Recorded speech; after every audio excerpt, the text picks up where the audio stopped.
అందరికీ హాయ్ అండి. మేము ఆవకాయ పచ్చడిని ఎప్పుడూ కూడా ఏ కొలతలతో తయారు చేసుకుంటామో మీతో షేర్ చేసుకుంటున్నాను. ఈ పచ్చడిని మే నెలలోనే ప్రిపేర్ చేశామండి. దీనికోసం ముందుగా మార్కెట్లో పచ్చడి మామిడికాయలు 1 కిలో వరకు తీసుకున్నాము.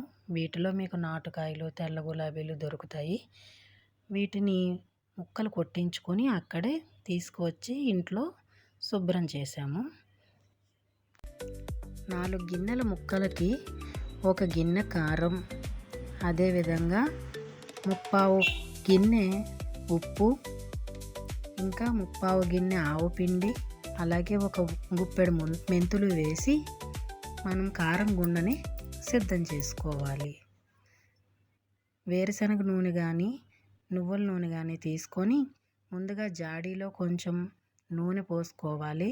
అదేవిధంగా 1 గిన్నెలో నూనె పోసుకొని మామిడికాయ ముక్కల్ని తడుపుతూ ఈ కారం గుండలో వేసి బాగా కలుపుకోవాలి. వాటికి కారం గుండని కాస్త పట్టించి మనం జాడీలోకి పెట్టుకోవాలి.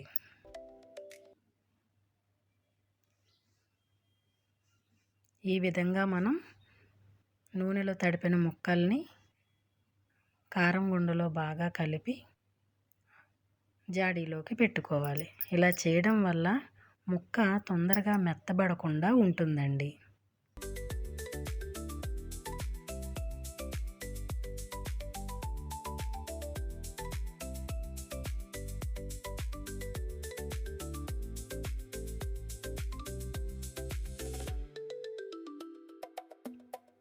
నాకు ఈ పచ్చడి పెట్టడానికి 1.5 కిలోన్నర ఆయిల్ వరకు పట్టిందండి. నేను ఇందులో వేరుశనగ నూనె వాడాను.